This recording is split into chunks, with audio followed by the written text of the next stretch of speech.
Hey guys, here with FC Wonderkid. We're here at episode 1, here with Brendan, my colleague at FB Wonderkids. How are you, Brendan? You okay? I'm doing great, man. I'm on the opposite side of the moon, but it's a lot of fun over here, and there's a lot to talk about. Yeah, this sure is, sure is. Let's start with the Super League now. Yeah, sure. So, I mean, I'm just gonna say it right out. I apologize for all American owners. yeah, Yeah. yeah, but it's all four, right? It's Arsenal with Kroenke, right? Yep. United with the Yep. You Glazers, got Cronky. You got the. That's correct. John Henry at Liverpool, and Yeah. which is the last American owner. I can't. Well, I believe that there is an American lawyer that might be not director of football, but he might be head of counsel or something at Chelsea, and I Mm. forget his name. But let's just blame him anyway, Oh, but right? let's at Chelsea we need to blame Abramovich. No, he would be the Well, yeah, we one. can. He would be the one saying the yes and no's there, right? Yeah, But yeah, yeah, for it's. sure. What are your thoughts as an American fan about like what is happening with football?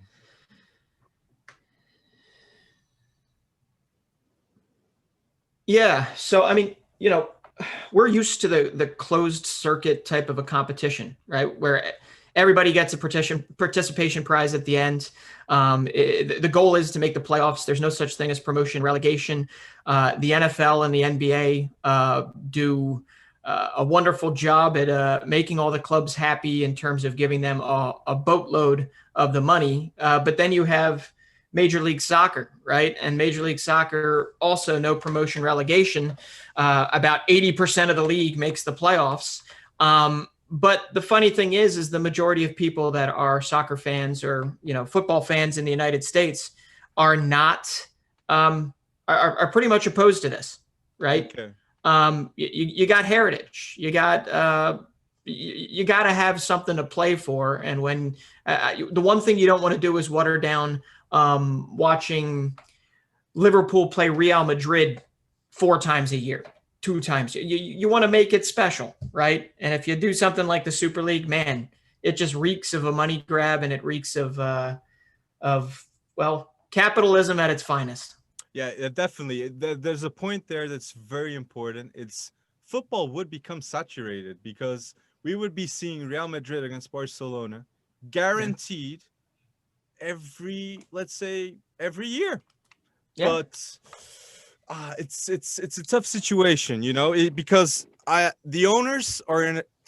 My opinion on this is that Real Madrid and Barcelona are basically in a situation that they haven't been for a long time, with no tickets, no T-shirts sold, no tourism going to the stadiums, so they're quite sure. pressurized to earn the money to get Mbappe, Yep. Barcelona to keep Lionel Messi, and Laporta wants to make his own investments. Yeah, So something needs to happen in order for all this to happen. No, in order yeah. for all this to be successful, something needs to happen. Well, So I got a question for you. tell What me is what is the last big player sale from a Real Madrid or from a Barcelona? that they bought There's no them. money. Yeah. Well, yeah, they're not. Well, I think Real Madrid they managed to do some business selling players because I do have a feeling they can earn cash here and there because they can sell at Odegaard. They can sell. Yeah. I do see some assets that they can just turn around and make some profit with. But and the big spectrum of things is that Mbappe is going to ask a 35 million a year salary, the least. I think Holland is definitely going to ask 35 million, from what I'm seeing of reports. So they would need a solution because I'm not sure, but I think Real Madrid and Barcelona are also I'm not saying bankrupt, but they're with a lot of debts. So the English clubs would kind of save that situation if there were a league, but it's not Yeah. fair. It's not fair on the average fan, and I do think that they didn't know what they were putting themselves into, and I'm so proud of every football fan which commented saying, look, we don't want this to happen. We are not supportive of the Super League, because we saw the power of a united football fan base. If it weren't for that, we might be discussing now what's going to happen. Who are the 5 candidates? Who are I don't know. But I do want to say something, that Bayern Munich, PSG, Dortmund, Leipzig, Porto, all deserve lots of respect for refusing the offer of the Super League. Every club that refused deserves the respect of the fans worldwide, in my opinion. Sure. And I gotta play cynic here. Cynic. The fact that they refused, do you think it has anything to do with those the new UEFA Champions League reforms that happened? We don't need to get into all that when it all comes down to it, but I'm sure it's a push and a pull of all of the above, where you do have PSG. I believe their head. I don't know the actual position, but he was named essentially to the council, he was named to a higher position when everyone stepped down. So there's a lot of things that we all won't understand, because in the end we are just the fans. But when it comes down to it, I think it's competition, man. I mean, I want to see the Leicesters. I want to know that there might be a possibility that a Leicester wins the Premier League, or that the top Romanian team back in the day has a chance at winning the Champions League. I'm trying to think of the last big upset in the Champions League. Help me out here. I probably would have been Porto, right? Yeah. No, Porto winning the Champions League was Goat Mourinho, which we can talk about the vacancy at Tottenham afterwards. But an Ajax recently, we wouldn't see the Ligt stepping up against Juventus and maybe getting that sale confirmed right? Like with that header. But it would definitely be different. The wide spectrum of things would be different, because I am going to speak from Portugal. Like, I know there's a lot of discussion for the vacancies in the Champions League, and it's a huge deal for the Portuguese clubs to go to the Champions League, because it's a 50 million pump that the club's going to get. So sure. It would be very unfortunate if the Champions League stopped all of a sudden. So, but yeah. Yeah, I mean, and again, not to play Mr. Cynic here, but this is not going to be the last time that they challenge the normalcy of it all. I mean, the UEFA Champions League has been around. It really hasn't been around too long, but it has become. Nobody likes change when it comes to things. But if it all comes down to consolidating the fan base, if it all comes down to making sure that they get paid most of the top dollar that comes in when it comes to the Inter Milans and the Juventuses and the Real Madrids, Barcelonas, and all these teams, that is not going to stop. That is not going to end. I think that we will see another challenge in the future, but I think that the battle may have been won by fans. Now it's going to be interesting to see who the war is won by. That is a good prediction. I'm on you with this one for sure. Yeah. But I did see you speaking about Milan, and I'm snatching a lot of news with Gianluigi Donnarumma. So sure. I would love to know, what's your thoughts about, like, is Donnarumma staying at AC Milan? Is this like a play by Raiola to get the contract a bit up? What are your thoughts? Probably. I mean, isn't that his only play? That seems to work all the time. You probably know the inner workings of this a little more, but we do know that the last time Gigio did this, or I should say Raiola did this, it worked out very nicely for him in the end. There was talks of him leaving Milan. What was it? 2 years ago, 3 years ago? I forget how long this most recent contract was. Would I like to see him in a different place? Not really. I mean, it'd be pretty cool, but I also see some sort of life ahead for him, like Gianluigi Buffon, who really only tested the waters later on in his career. He went from Parma to Juventus, no? Yeah, but was at Juventus for how long? Yeah, true, but he did go from Parma to Juventus. He So did. You're right. And then to PSG for a little bit, right? Yeah, yes, but still, like that move was still that I don't know. I'm getting a feeling that Donnarumma might be leaving to Juventus. Okay.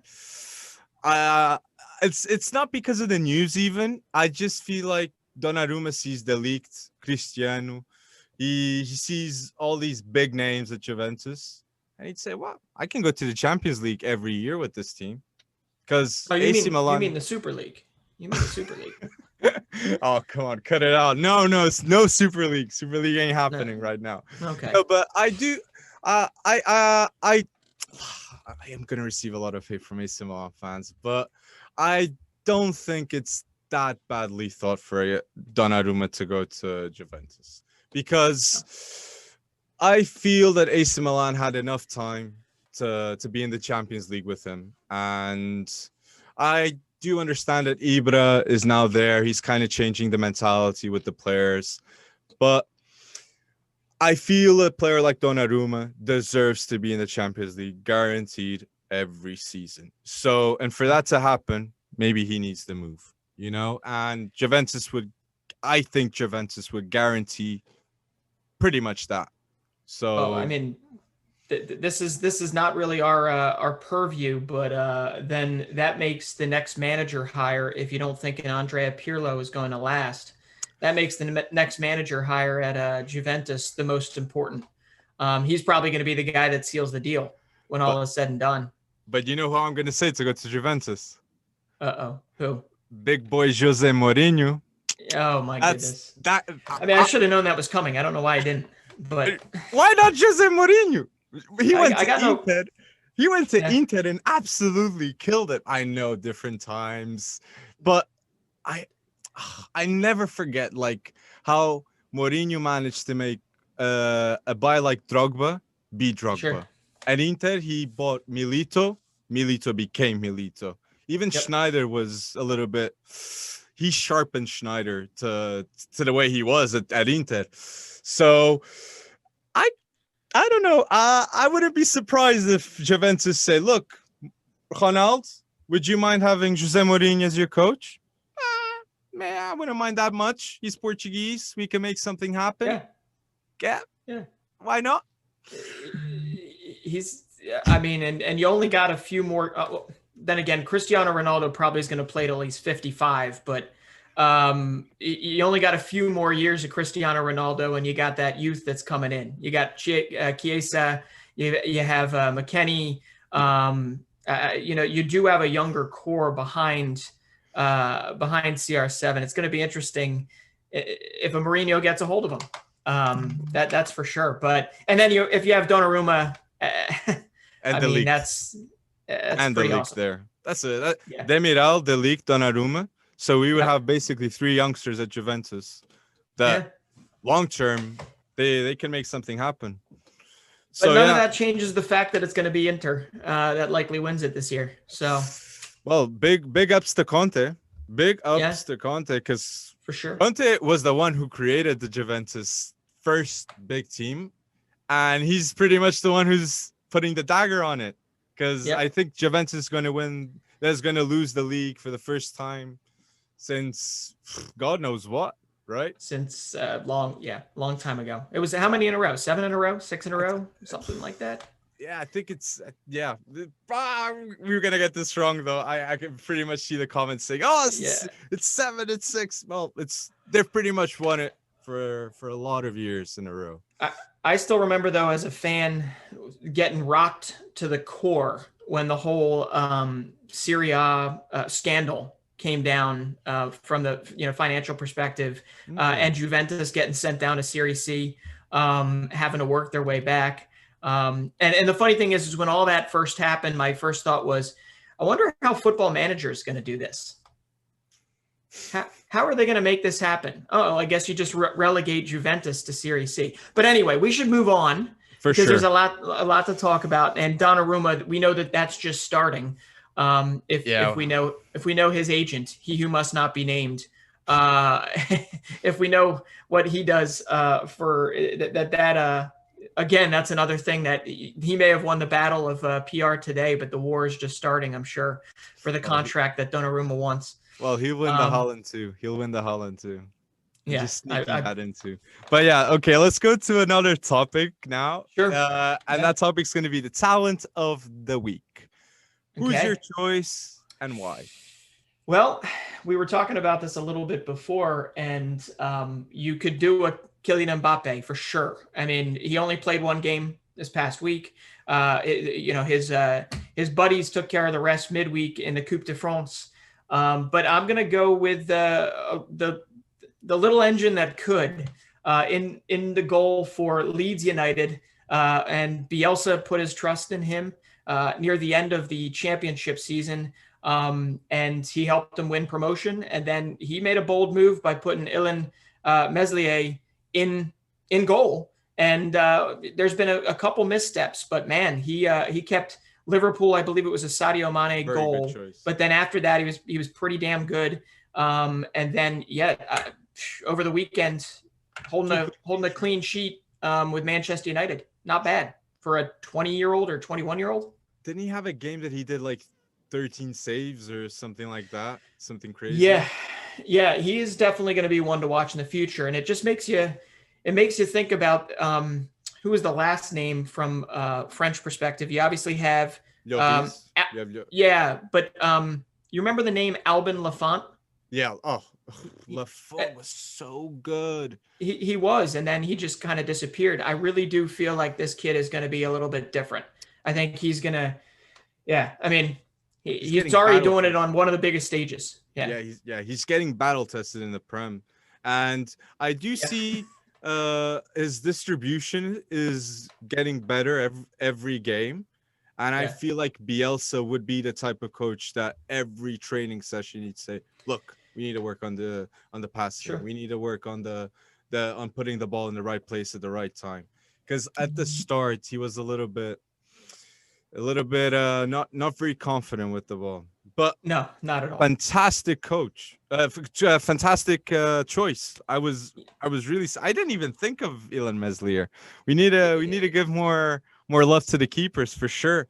I'm going for my choice is going to be Mason Mount this week. And because I saw the match against West Ham, and if Mason Mount wasn't there, I think Chelsea wouldn't have beaten West Ham the way, like with that goal. That late goal was fantastic for so many reasons, because you just could see the game going to West Ham bits by bits, and all of a sudden, counter attack. Pulisic gets the ball, Ben Chilwell cross in, Werner.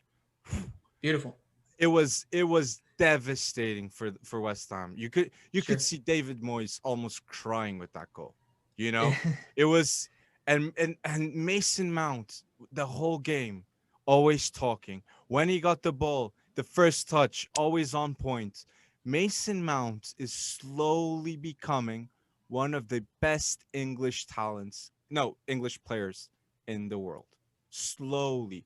And that's bold, it's, look, I feel like at the beginning of the season, if I'd say this, I'd be massacred. If I'd say Mason Mount was one of the best players, right? And people say, "Oh, he's Lampard's new boy. He's being tapped by Lampard." No, I think Mason Mount plays with every coach, because Mason Mount is pretty much a baller. He with Lampard, good. With Southgate, he loves him too. Now Tuchel, he loves him too.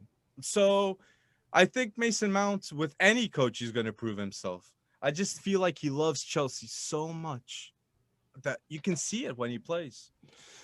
I gotta basically say, I mean, it's hard to believe that it was only a couple of years ago that he was getting a run out under Lampard for Derby.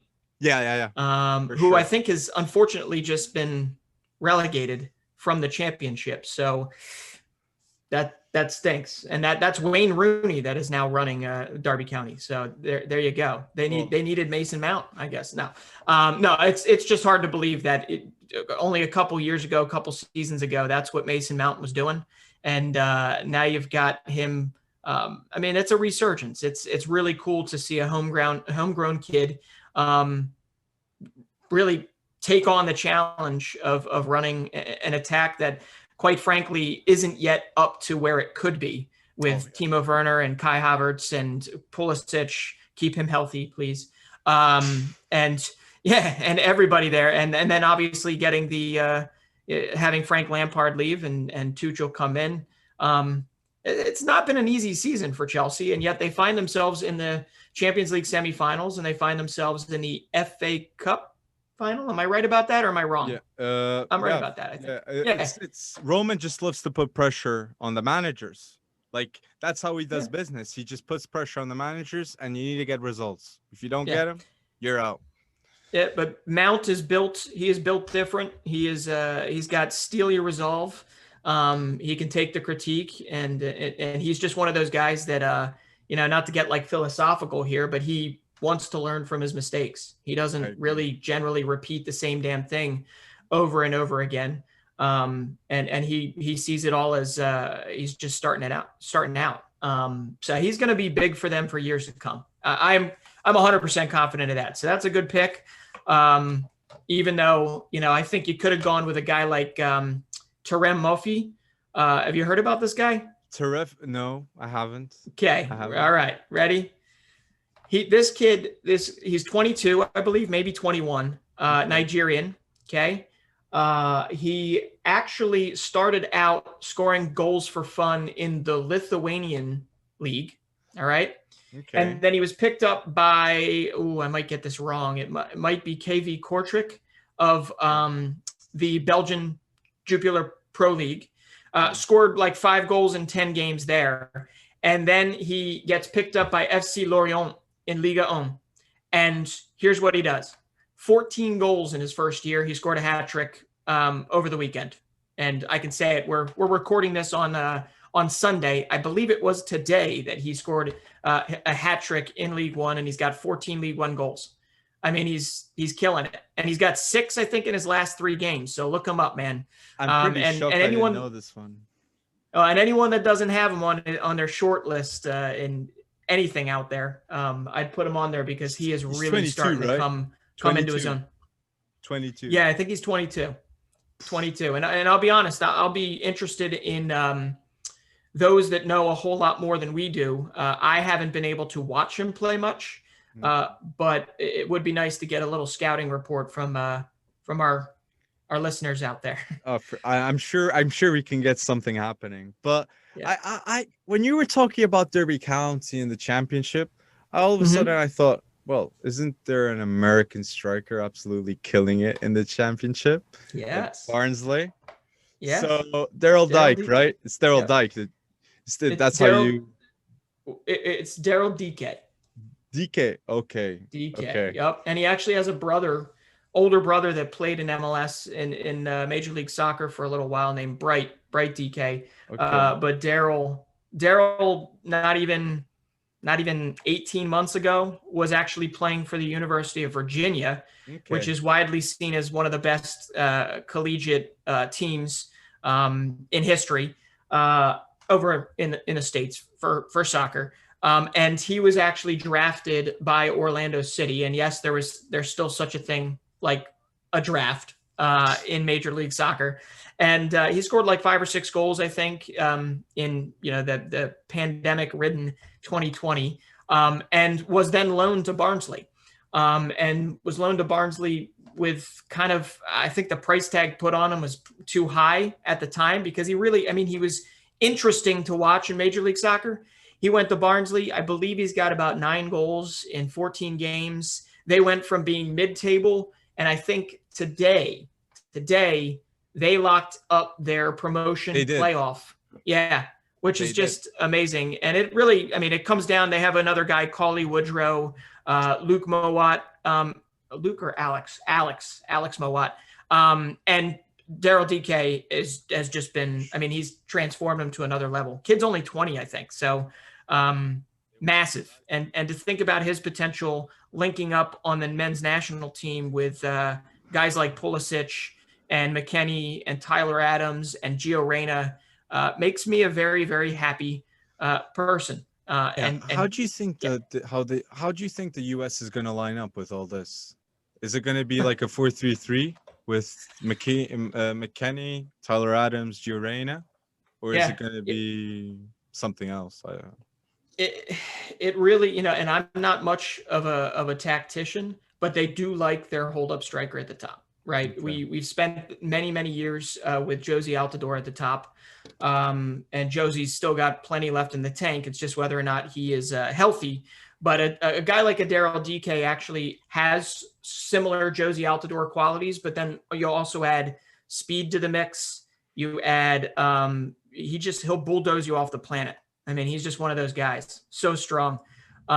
So it'll be really interesting to see how they fit him. But I would imagine when you have a Josh Sargent and a Daryl Dike fighting for that striker position, I see a whole lot more versatility with a guy like Dike. And then you can put Reyna, you can put Pulisic, you have Adams, McKennie, and Musa in that midfield. And you've got yourself a good recipe for so many solid options. Future. We'll see that. So many options now. Oh my gosh, you must be so proud. You're making me think too hard about it. I know that at some point something's going to come crashing down. They're all going to have bummed hamstrings, whatever it is. But we're coming off that little thing called not qualifying for the World Cup. So just to have positivity and optimism in the camp again is amazing. And I there's another question I really wanted to do to you, and it was because yesterday we got the kid at San Jose Earthquake, Cade Cowell. Is it Cowell? Yeah, Cade Cowell. And like an assist, a goal at 17 years old. What more? Yes. I do see that he is a Mbappe-esque player. Is it too bold for me to say this? Because he's really speedy. He likes to go to the wing. He can push to the middle. He's good with both feet. Yep. Is it a bold statement saying that this kid is a Mbappe-esque player? I'd say he's got potential. Okay. Mbappe. You just have to see first and foremost the physical transformation this kid has had over the last couple of years. I believe he was signed when he was 15. Okay. And he's already got 20 appearances for the Earthquakes. He's got a guy like Chris Wondolowski, who is the all-time leading scorer of Major League Soccer. He's got him essentially as his mentor. He's starting to peek through in a good way. I mean, the assist was the most impressive of the bunch, but it's early in the season. We'll see what happens. Cade is definitely one of several guys a lot of people should be watching in Major League Soccer. I mean, 3 years ago, we probably wouldn't even need to spend much time on some of the talent coming out of MLS. But obviously guys like Weston McKennie, Chris Richards, Tyler Adams. The FC Dallas kids, of course. I mean, it's sent more eyes our way. And you got Cade Cowell at San Jose. He should have a massive year. And then to add to the CC type of thing, Caden Clark, the New York Red Bulls. He's another one that, he's phenomenal. And he's a guy that you would think he's got like 100 pro games under his belt with his positioning, with his versatility. He's getting better at his defensive game. But ultimately, the kid only scores bangers.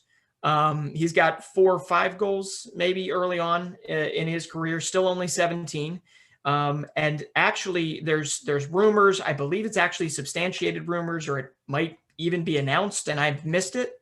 But he is likely heading to Red Bull Leipzig in 2022. I think it's done. I think it's done. Yeah, I think it's done too. I guess I missed the memo. I don't know, but he will be headed there, and he fully deserves it. But he's another guy to watch. So Caden Clark and Cade Cowell. are two to watch, and we could go on and on about the other guys that are happening. But we're early in the season. We're going to see a whole lot more kids get some chances. You're going to see guys like Jack McGlynn in Philadelphia. You're going to see George Bello and Gianluca Busio, who are guys that have been on the radar of European squads. And I'd be very surprised if every one of those names, except maybe McGlynn, who's just starting out, and he's a hometown kid where I'm from Philadelphia. So I, threw him in there because he's, I have high hopes for him. Mackenzie too, right? I'd be very, it was there. Yep. Mackenzie went to Genk. Yep. And Paxton Aronson, who is Brendan Aronson's brother. But the guys that we mentioned, Gianluca Busio, Cal, Clark, who was the other one I mentioned? Oh my goodness. Cal, all of them. Okay. Yes. Yeah, the left back at Atlanta United, George Bello. These are guys that I'd be very surprised in the next year or two if they're still in Major League Soccer. You're going to see European teams picking them up because you can still do so relatively cheaply. And these guys have massively high ceilings. But yeah, it's a fun time. Yeah, you got a lot of prospects going to the Bundesliga. And yeah. I think the Bundesliga knows too right now that there's a lot of talent in the US. So isn't there like a partnership between Bayern and FC Dallas? There is. There's actually another kid there, right? 17 years old, 16 years old, I think, Justin Che, who is actually part German, could actually go there right now without I think he's got a passport and everything. And I've heard from people that have watched more of him that he has a ceiling much higher than Chris Richards, who is now starting on loan for Hoffenheim from Bayern. And you're going to see this continue. So, for example, Cade Cowell actually is also he has I think he's actually eligible for Mexico as well. So there's going to be a national team fight in the near future, kind of like there was for Yunus Musa and Efren Alvarez. It's an interesting time, but it's a fun the U.S. time. is winning some of these kids, so it's okay, fair enough. I really wanted to know your insights about it, so thank you about that. Now. So we did the talents of the week, and I wanted to do a special topic, let's say, for our listeners that always like a hidden gem. Sure. That is the unknown talents. And I told you needed like 3 names. So I got my 3 names. So do you have yours? Yeah, I got mine, but I want to hear yours first. Let's go. Well, we'll trade one on, one off. How's that sound? Well, we can do it like that, yeah. I'm gonna start with the Angolan, the future of Angola with Zito Luvumbu. The first time I saw this kid was in the under-17 World Cup. I think it was like a year and a half ago, and boy oh boy was Zito good. He the match against Brazil. Whew, I was really surprised. Technique on point. The cut inside, automatic for him. And so speedy. He was such a good winger. And he did go on trials. This was another thing that caught my attention, was that he had gone previously on trials to Man United, Man City. So I knew that there was a kid really good in Angola. But when I saw that tournament, I said, well, this kid is a baller. He's really good. Did you know about him, Zito? Sure. Yeah, he's currently at Cagliari. Is that correct? Or he's somewhere in Italy. Is that correct? Yes, he's Cagliari. Yeah. And definitely. Okay, yeah, and I've seen him. I haven't been able to watch him play, but I know in talking with you, you've mentioned him multiple times. So I'm excited to see him develop as well. And maybe you think he has a chance at making his debut this year? I think it's better if you not rush things, especially like he's a kid in a new country. The Serie A defenders are they're killers up there. The center backs, they don't in the Serie A center backs ain't playing. They're those guys are like a brick wall. So Yeah. I'd give him a next year. I'd give him next year. But Okay. he's the prospect to watch because he's Yeah. one of the best Angolan kids I've ever seen. But I haven't Wow. seen a lot of him. Okay, but he's Sure. he's definitely on the top of the list. Definitely Yeah. on the top. Yeah. So who's That's your good. Well, choice? all right. I'm gonna go with somebody over in the Allsvenskan. Okay. He's actually Icelandic. You probably know who I'm talking about, and I'm gonna butcher his name, but Izak Bergman Johansson. Okay, I know him. Yeah. He's 18 years old now. He plays for, and I'm also going to butcher the team's name, but it's Norrköping, and he has, he's versatile. He can play multiple positions. Hell, I think he's even played wingback for them, but not routinely. He's a midfielder mostly. Normally lines up. He could be a winger as well, but he's left-footed, and that's about all he is. He's a phenomenal left foot. And has just been whipping in crosses. I think he's already got 14, 15 assists in his career. The Allsvenskan season actually just booted up again. And I think he had a monster game today, or maybe it was yesterday. Already losing track of time. But him and former West Ham guy, Sead Haksabanovic, Okay. they have formed this just phenomenal, I wouldn't call it a partnership because it's not as if they're actually, going back and forth with each other. But they have essentially led this team to just pretty amazing stats and pretty great attack to watch if you're watching Swedish football. But Izak has just, I think he may have just made his first Icelandic cap, which, 10, 15, 20 years ago, that wasn't much to, and we're going to get hate mail, I guess, from Icelandic fans, but that wasn't much to write home about. But obviously the Euros changed that a while back, and he becomes a kid that is very much so part of their future. So Izak Bergman Johansson is definitely one to watch in my book. And I think he's only 18 years old, but a hell of a playmaker. Well, Iceland after that Euros, they got the respect of the whole world, like with with their special the celebration. It's like For sure. the Viking vibes.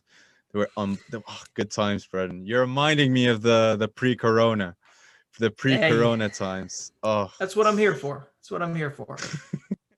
Okay, so I live in the sorry, I live in the past, Alex. You'll get to know that. I live in the past a lot. Sorry. Well, you're up next. Didn't mean to interrupt. No worries. If you got good memories in the past, there it is. But I'm gonna go with talent number 2 of the unknown talents, and I'm gonna go with a Portuguese kid, and his name is Guilherme Guimaras, and he plays for Vitória under 23, and he's a central midfielder. Boy, oh boy, that he can go at cam, and he can come to defend at the back too. That's why he's my choice. He's a central midfielder that can slot a good pass, but he doesn't mind to go back and defend. He's got a very good awareness where to be on the pitch, and he is so good. Guilherme Guedes, Vitória de Guimarães, what a player. Really good talent.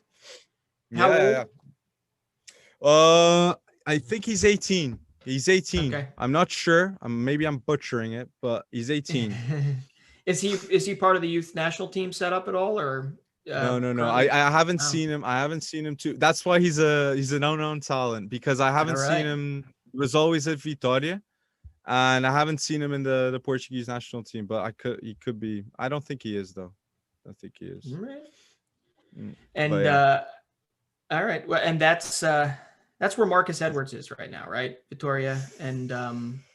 Yes, they had a bad start of the season, Vitória, but now I think they're settling on top. But Marcus Edwards, I love him. Him. What a good find by Vitória, because he wasn't being used at Tottenham. So just come to Portugal and play. Yeah, it's a fantastic choice. I always pick professional football. You know what? That's always my pick. I do, and unfortunately, most young bucks at Tottenham don't get the chance that You know what? I can't tell you that they deserve it, right? But at the same time, you do know it's very rare that you see a guy like Marcus Edwards get the chance he probably deserves. Who was it before that ended up going to like Lyon? Griffiths, I think, was this Rayo Griffiths went there, and now he's at Lyon, and I don't even know if he's there anymore. And then you currently have Dane Scarlett and the kid of course, Noni Madueke, right? He's absolutely. Really good. He is really good. He's a lot of fun to watch, and I can thank ESPN Plus for giving me Eredivisie access, so I can get to watch him on a regular basis. But who's the other guy that was everybody was all up about him? Irish prospect. Oliver Skip. No, that's the English kid. No, I mean Troy Parrott. Yeah, I think he was at Ipswich for a little while Oliver Skip was sent down to Norwich. And I shouldn't say sent down, but he was sent to Norwich, and I think he was. I think Norwich fans, hopefully there are some listening, would tell you that he is a massive, massive reason why they're getting promoted again. Between Skip and the other guys aren't Tottenham, but we're getting off on a tangent. So. Max Aaron is quite good too.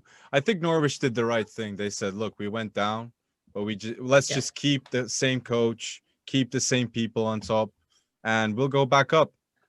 And they did just that. They did just that. They knew Norwich knew that they were a level, they were a higher level than the other teams, and they just went with it. And that's the way to go if you go down, right? Yeah, and Watford might be following them with that. And Watford, they João Pedro.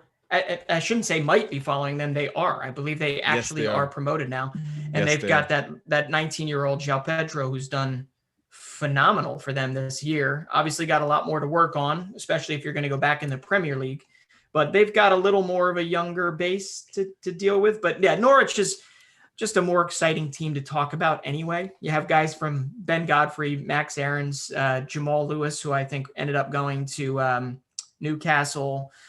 You've got Skip doing phenomenally well on in the midfield. And then you have, I'm going to call him my eternal wonder kid because I don't ever want him to get too old, but Emiliano Buendia. He's very good. He is very good. He's amazing. But anyway, Arsenal we're off on a But okay. Yeah. Arsenal should have picked him up. Yeah. But, well, we're off on a tangent. Well, who's my next one here? All right, let's go. We're going to talk about, have you heard of this Augustin Alvarez? Mm-hmm. Yes. Yeah, 19-year-old forward. I think it's called Peñarol. Peñarol. One of the best teams in Uruguay, perennially. I believe he's got already double-digit goals to his name, and he's killing it right now in the Copa Sudamericana. And he's just somebody that you can definitely see getting picked up either in La Liga, but he takes all of his chances, has no problem putting himself out there, and is easily one of I think he's the top rated and he's the top scorer when it comes to the Uruguayan top league right now. So definitely going to be one to watch. Would love to be able to actually get some video of him and actually see him well beyond, looking on the scouting platforms and all that good stuff. But Canario Alvarez is definitely one that we're going to be watching from here on out. No, yeah. But if Peñarol means quality, you saw with Valverde now at Real. So I see Peñarol as in a very high degree. Yeah. Sorry, my daughter just came in. She wants to say hi, but she's too shy now. Wait, what? Well, why? She could say hi. I'd love that. That'd be really cool. Sophie, come tell me what you think about Kylian Mbappe and the Super League. She can't, she says. She can't. She's also in her Elsa dress. So, She would steal the show. She would steal the show. Oh, absolutely. She's more interesting than me. And I'll be honest, Alex, she's more interesting than you. So. Well, I'm glad you say that. Though. All right. Who's your next one? I got two now. You got two. Who's I your need third? one more, right? It's Yeah. my pick. I'm going to go for a Portuguese kid again. And this kid, he's not very unknown here in Portugal, but I'd say Mhm. abroad, nobody knows about him. And it's Paulo Bernardo. Okay. Whoa. I'm very confident to speak about him. He's a very good Mhm. attacking midfielder. He's got the right pace. He's got a Mhm. very good pass on him, fantastic dribbling, and he has a body. He's a cam with, you won't be putting him down on the pitch. Like he'll just go back up and he'll get that goal and assist. And he's been on the bench for Benfica, I think last year. So you might see him maybe with, I don't know, with George Jesus, but you might see him soon be in the first team. Paulo Bernardo, very good player. Very Okay. good player. Very All good. right. I'm looking forward to that. Paulo And he's, Bernardo. I'm sorry, who'd you say he's with? Benfica? He's with Benfica. The first Nice. time I saw Paulo Bernardo play was in the under 17 European Championship, which was in Mhm. Ireland. And look at these names that were in this Portuguese under 17 team. Eduardo Quaresma as captain, Fábio Silva, and then you got Paulo Bernardo. Oh, so good. This team, That's I know they got knocked out in the group stage. Well, but these players were very, like, at that time, you could sure. see that they were above the rest. They're very good. Very Yeah, good. see, you're telling me I'm sitting here talking about how excited I get about American prospects, and how well it's all going and everything, and you get to feel that on a regular basis. Yeah, I Every do. every year it seems a new crop, and it is just in the process of getting I don't know, becoming ballers, and it is nice to see. There has been a talent that's really impressed me from 0 to 100, and that's been Pedro Neto. Mhm. Because Pedro Neto was a big talent leaving Braga to Lazio, Yeah, because it was a 16 million price. It yeah, was it was there was a lot of hope, but it didn't sure. really go as expected. And all of a sudden, he goes to Wolves, and I'd say he's in my 5 picks for under 23 player of the year in the Prem. Yeah, So he's really, really good. So unfortunate, the injury he got. Really unfortunate. He yeah, didn't deserve that, because he was yeah, going to be selected for the Portuguese national team. He was going for to, sure. Pedro Neto, for sure. And he is missing the European Championships, right? He Yeah, is he missing the is. Euros. He is. He Oh, is. He jeez. is. Yeah. That So unfortunate. it So is. unfortunate.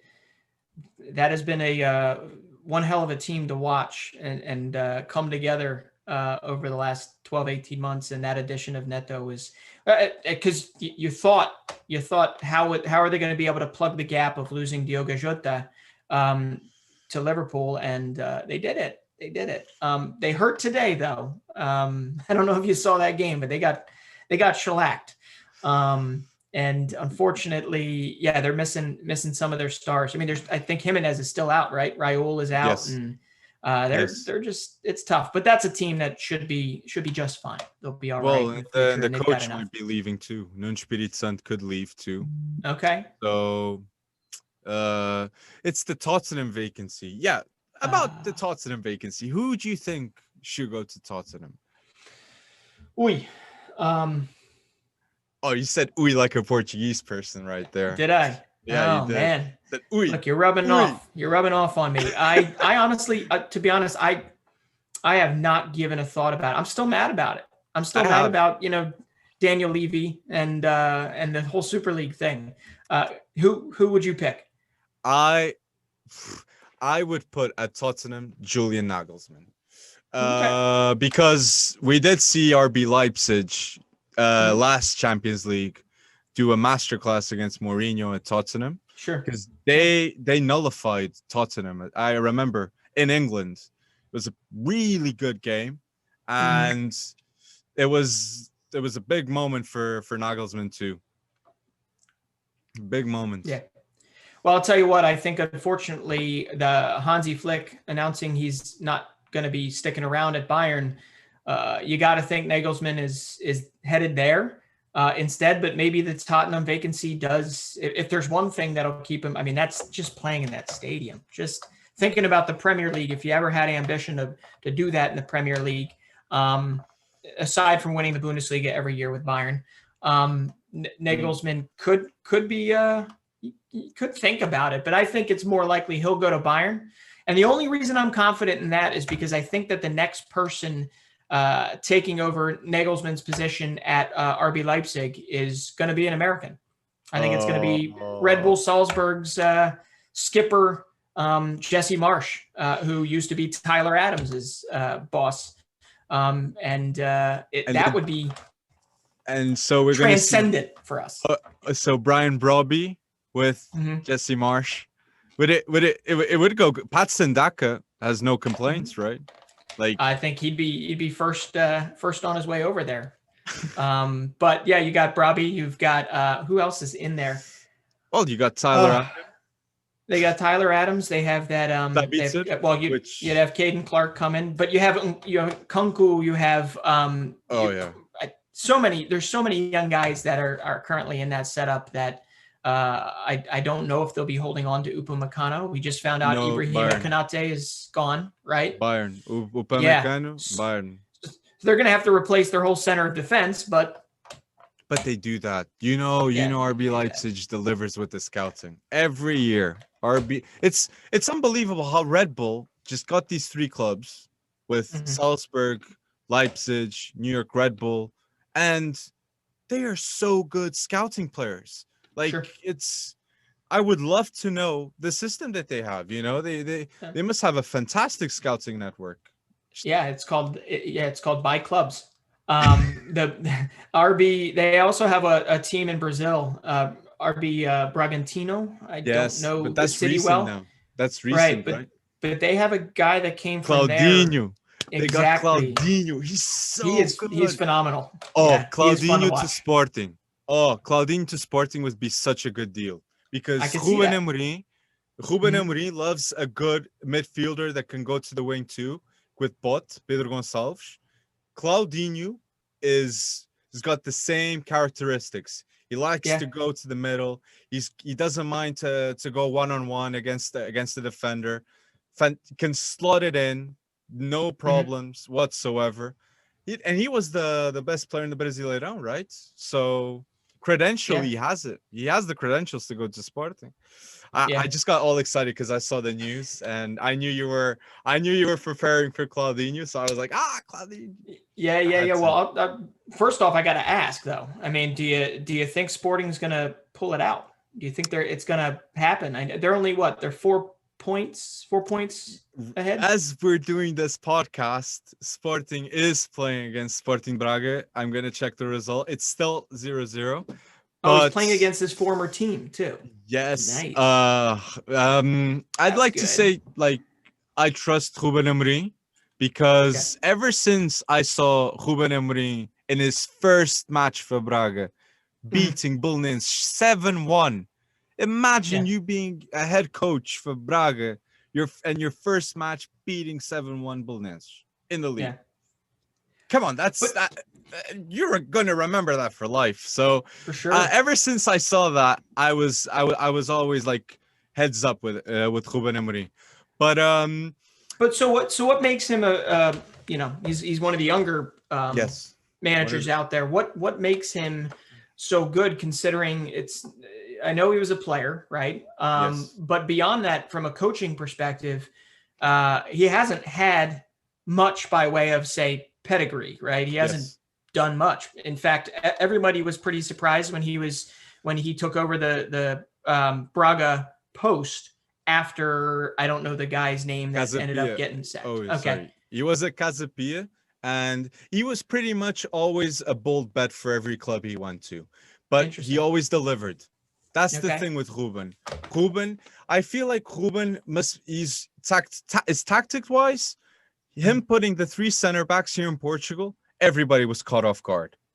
Simple. He loves to play on a counter attack with center backs that have really good passing, like Fedal, Gonçalo Inácio now, and he just gets the teams on the break, and he gets the ball to Pot, fast break, That's it. Slots it in. It's and Trincão last year was really good with his tactics.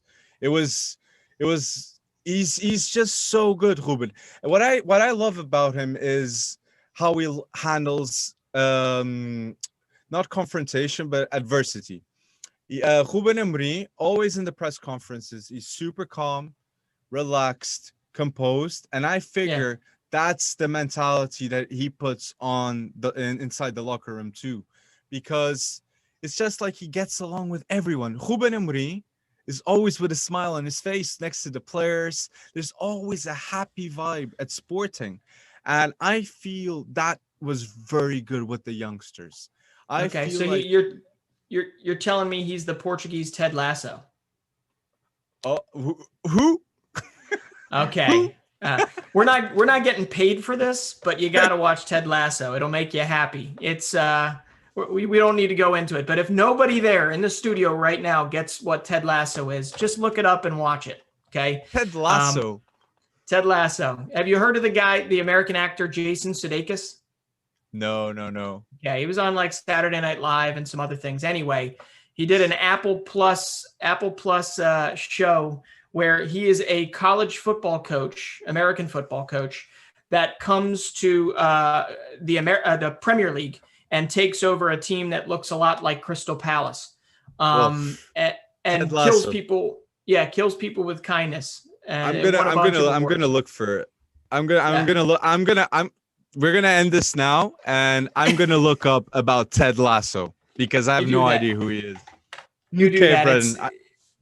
Yeah. Okay, it'll make you chatting with. Oh yeah, I'm sure it will. So yeah, pretty much wrapped up episode 1 of FC Wonderkid. I hope you guys enjoyed, and yeah, that's it. Yeah, we'll see you next week.